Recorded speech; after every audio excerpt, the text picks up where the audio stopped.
Hey everyone, it's Nurse Sarah, and in this video I want to walk you through how to solve injectable medication dosage calculation problems using the desired over half formula method. Now if you want to work these problems alongside me, you can access a free worksheet via the link in the description below. So let's get started. When solving dosage calculation problems, there's various ways you can do this. Like I've mentioned for this video, we're going to use desired over half. However, you may prefer a different method like dimensional analysis or ratio and proportion. And if you do, you can access these videos up here that will show you how to use those methods when solving these problems. Here our problem says the healthcare provider has ordered 0.5 milligrams IM every month, and you're supplied with a vial that reads 1,000 micrograms per ml. And what we're trying to determine is how many milliliters per dose we're going to give the patient. So what we need to do is we need to create our formula.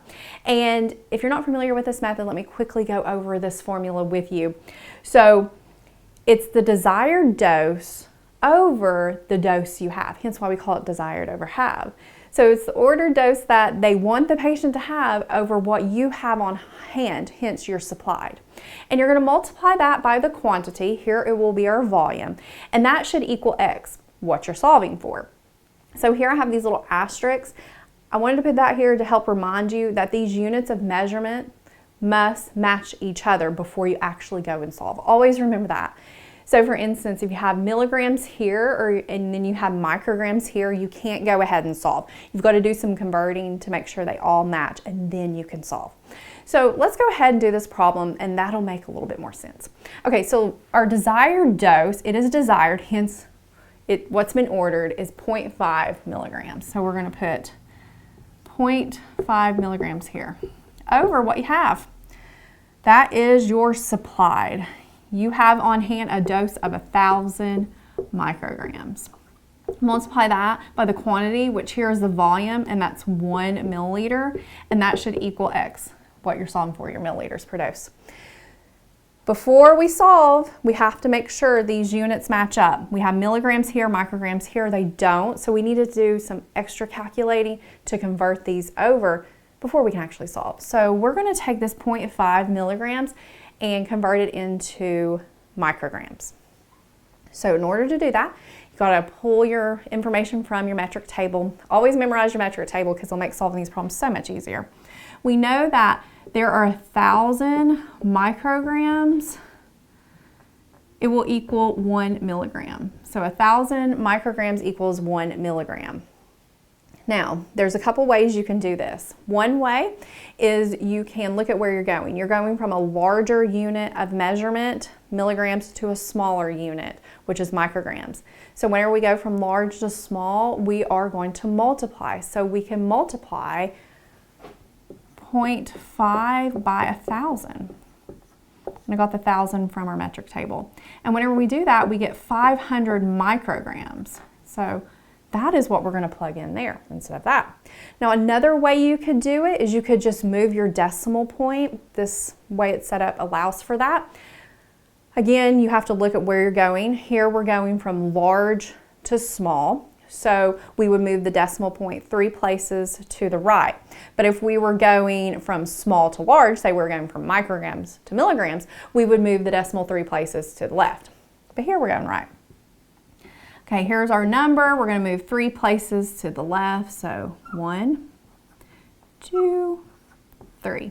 And it equals out to be 500. Either way you prefer is what you can do. So let's go ahead and rewrite our problem. So it's going to be 500 micrograms over 1,000 micrograms. They now match. We are happy because we can solve now. And we're going to just rewrite out our problem. So now we are ready to solve.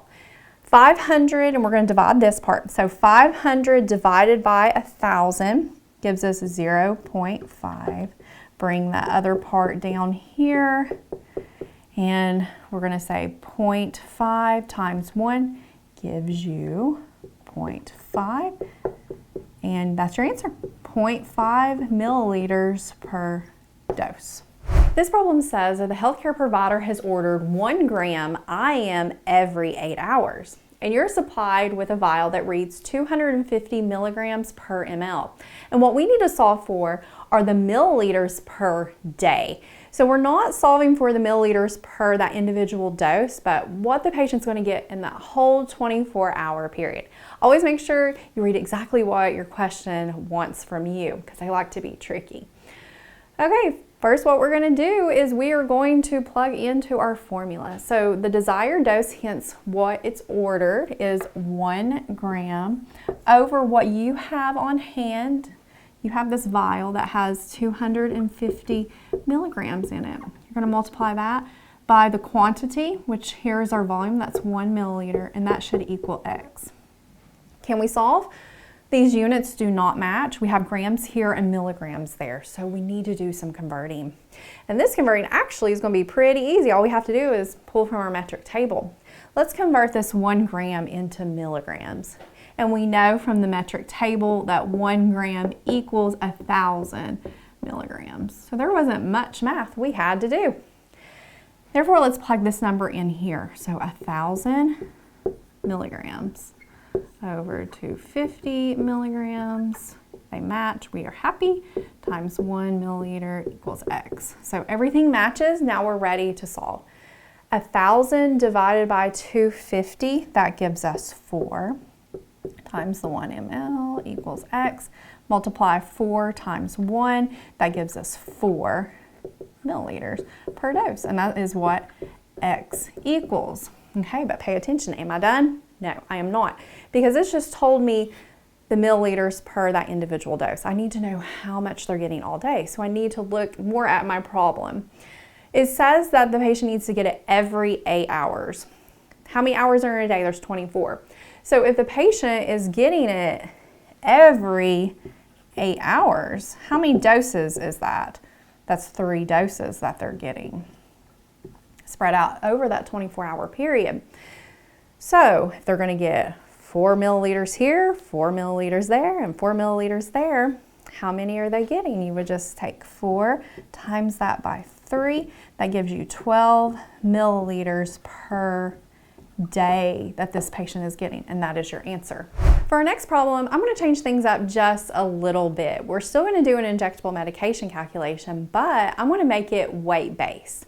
So our problem says the healthcare provider orders 2 milligrams per kilogram sub-Q every 12 hours.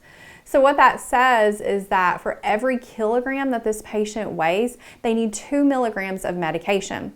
So this is going to be based on the patient's weight. Therefore, it's so important you have a most current, accurate weight on your patient. And it tells us our patient weighs 90 pounds. We're supplied with 40 milligrams per 0.4 mLs. And what we're trying to determine is how many milliliters per dose this patient's going to get. So let's go ahead and plug into our formula and go from there. So the desired dose, hence the ordered dose for the patients, desired for them to have 2 milligrams per kilogram. And what we have on hand is 40 milligrams. We're going to multiply that by the quantity, hence the volume, which is 0.4 milliliters. And in the end, that will give us X, our answer. So we see that our units do match, but we really don't have a true dose here. This is just, in a sense, a guideline. It's saying 2 milligrams per kilogram. So for every 1 kilogram that patient weighs, they need 2 milligrams of medication. So our job will be to figure out how much actually this patient needs based on their weight. So our problem gives it to us in pounds. We need to convert these pounds into kilograms. So pull from the metric table. We know that 2.2 pounds equals 1 kilogram. We are going to go from something that is small, pounds, to something that is larger, kilograms. Therefore, we're going to divide by 2.2. So we're going to say 90 divided by 2.2. When we do that, we will get 40.9090. Repeating, always round how your university wants you to round. I'm going to round to the nearest tenth. So 40.9 kilograms is how much this patient weighs. Now I'm not done because I need to figure out what number is going to go here. So in order to figure that out, I'm going to take 40.9 and multiply that by 2, because again, for every 1 kilogram this patient weighs, they need 2 milligrams of medication. So multiplying that by 2 will give us our answer. When we take 40.9 and we multiply that by 2, that's going to give us 81.8 milligrams. So that's really the dose that this patient is being ordered by the healthcare provider based on their weight. We can now plug that dose into this part here. So 81.8 milligrams is that desired dose for that patient over our supplied, which is what we have on hand. And again, we're just rewriting our problem so we can keep things organized here. Okay, do our units match? They sure do. They're both milligrams, so let's go ahead and solve now. 81.8 divided by 40, that is going to give us 2.045. Bring this other part of your formula down so you don't miss anything. So we're bringing down that 0.4. Now we're going to multiply 2.045 times 0.4. When we do that, we are going to get 0.818. That equals X. Okay, now again, round how your university wants you to round. So since this here, because this is our milliliters per dose, since it is less than 1, we're going to round to the nearest hundredth. If it was greater than 1, we would round to the nearest tenth. So to round this to the nearest hundredth, here's the tens, hundreds. It's a 1. We're going to just look next door at the thousands. The thousands is 5 or greater. Since it's 5 or greater, we're going to bump that hundredths up a point. So our answer, when we round, will be 0.82. So that is our answer. Okay, so that wraps up this review. Now, if you'd like more practice problems on injectable medications, you can access a free quiz on my website via the link in the description below.